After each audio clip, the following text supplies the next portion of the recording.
Good afternoon. I'm Lincoln Bathy from Desktop Support.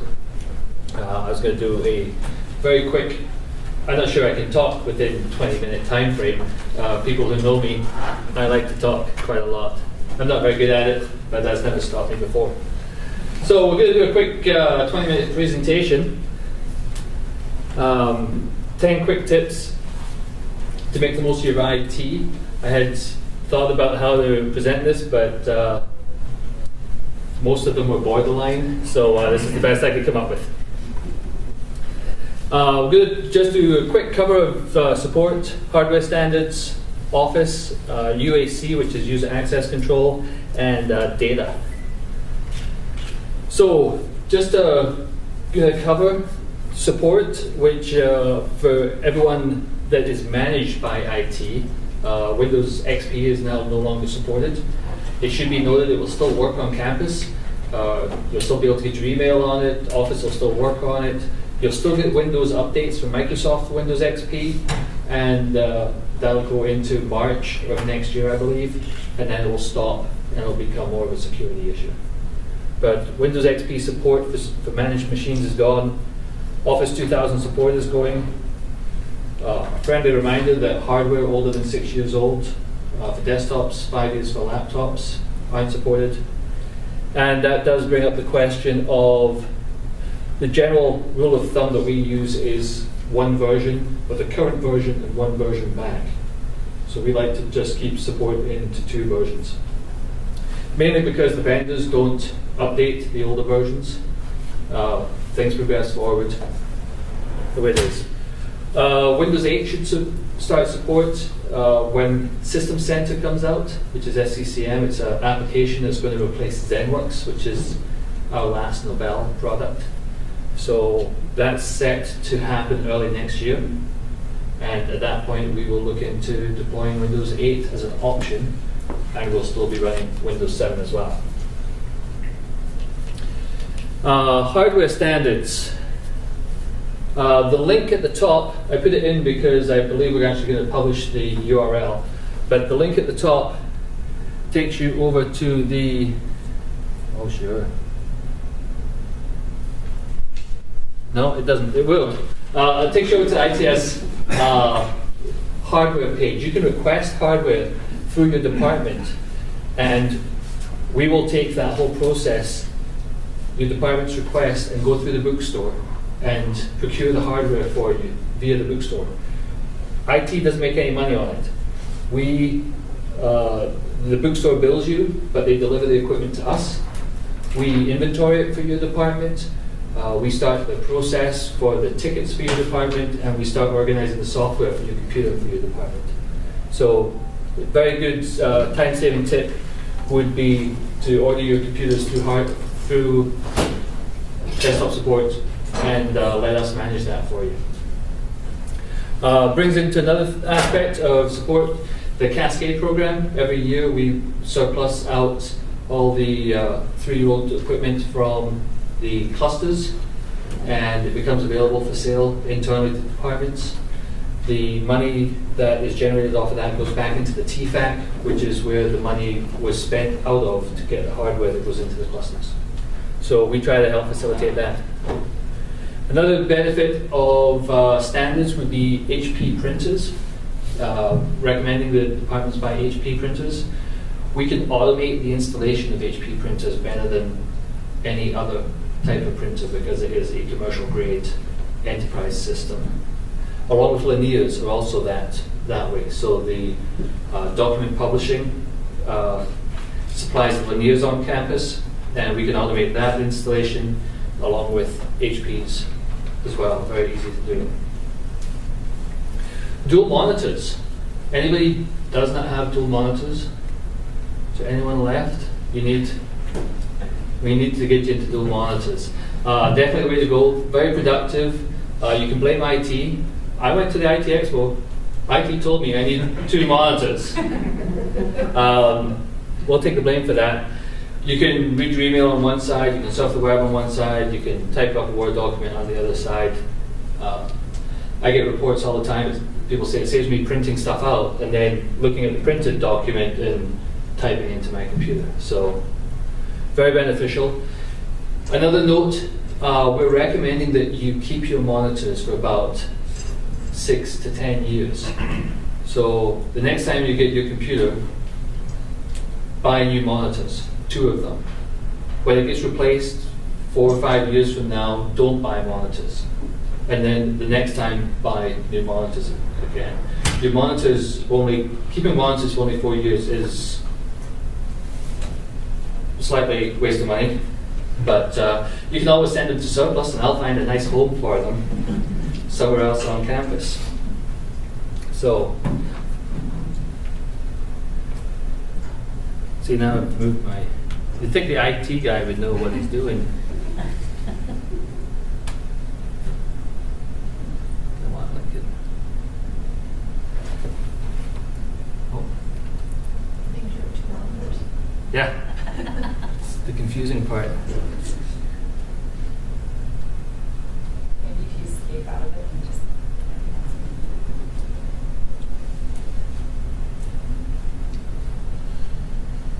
Okay. I'm going to give a bit of a speech about everybody using the same version of Office, but obviously I don't use PowerPoint very much. Office 2013, Office 2011 for Macs. By the standard on campus. It's paid for by the university system. So for NDSU owned equipment, there's no reason why your whole department, unless you're running something odd software-wise, or if you have to access some database that holds you back to a previous version.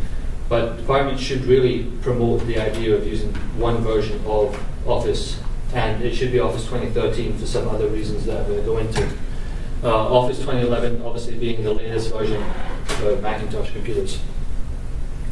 The HUP program, home use program, $9.95, and you can get a full-blown version of Office for use at home on your personal computer.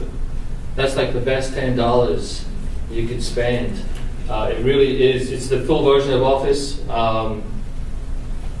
All you need to do is obviously be a NDSU faculty staff member. You'll need your NDSU email address to sign up via Microsoft, and you can get the information from your software contact. If they don't have it, they can go over to ITS or call up ITS software contact and get that information. But your staff should know. Again, it's paid for by the North Dakota University system. It's a great benefit, and for $10, it's a great deal. And actually, graduate assistants are also eligible for that if they are paid by stipend. Do you not want to go to that? Is that true? It is. Okay. Sorry for interrupting. No, that would presume you would make stuff up. That's my job. The benefit of Office 2013 is you're going to start using Link, which is an instant communicator. Very useful for IT. It's like just sending messages backwards and forwards between people. I open up Link a lot of the time to see if people are busy. And if they're not busy, I call them. I know it sounds crazy.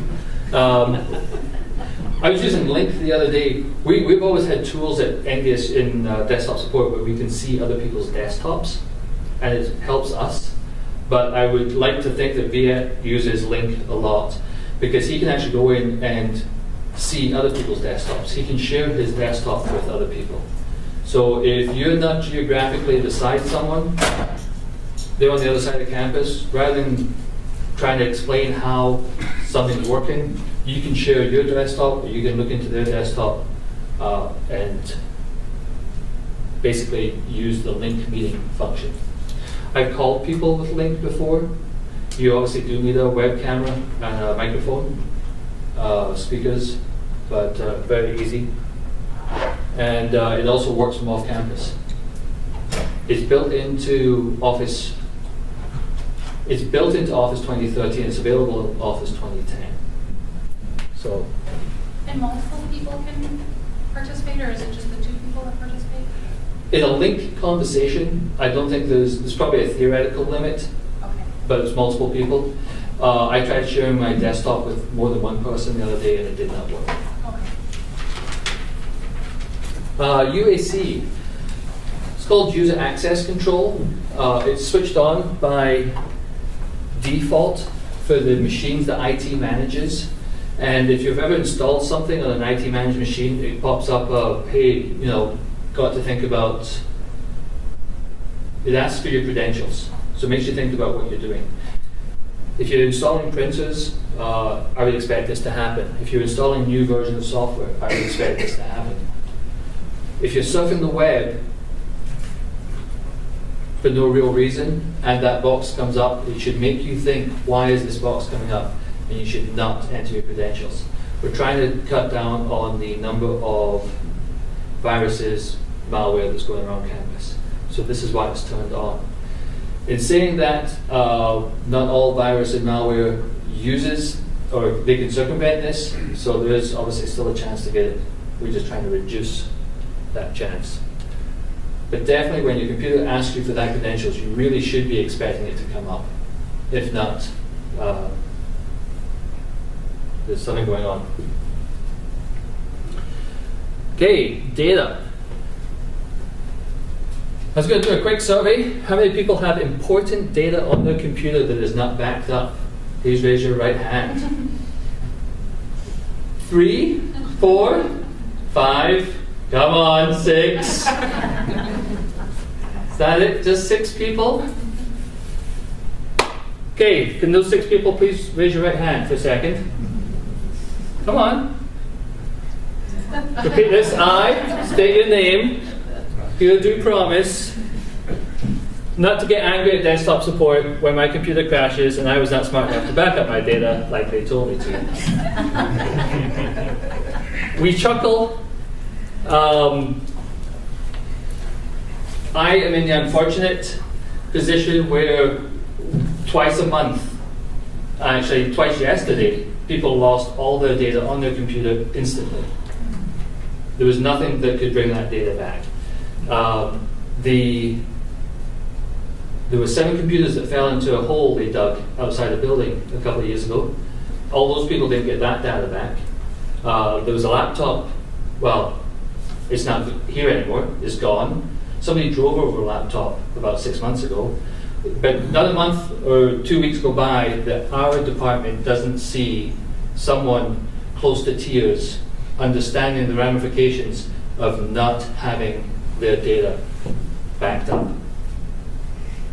I can't say it enough. It should be in more than one location.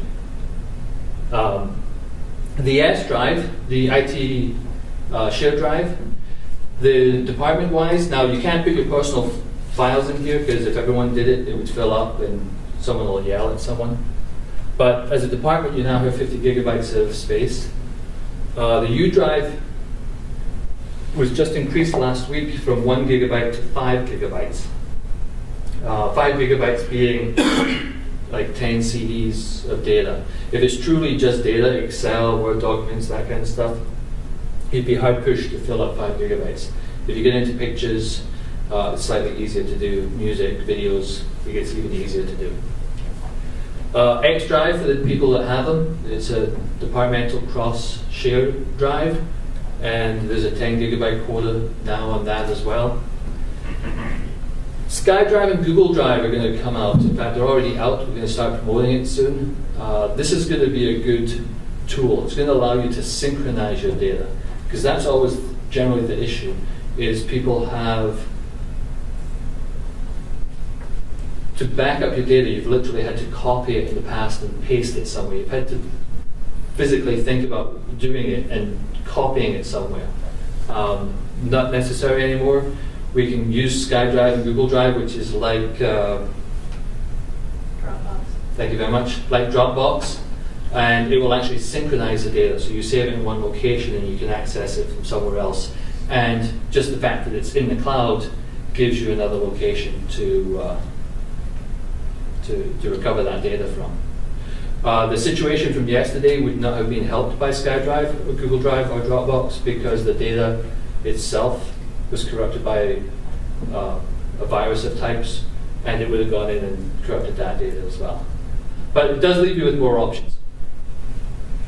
Thumb drives, always a good thing. The I was doing some Google searching this morning. You can buy a 512 gigabyte thumb drive for $600. That's half of a terabyte. That's twice as much space as in this laptop, and is about as much space as you'd find in the average computer that you get from your department. That's just insanely a lot of space. Even at $600, you can still leave it in your pants pocket and run it through the washing machine and break it. So it's for $600.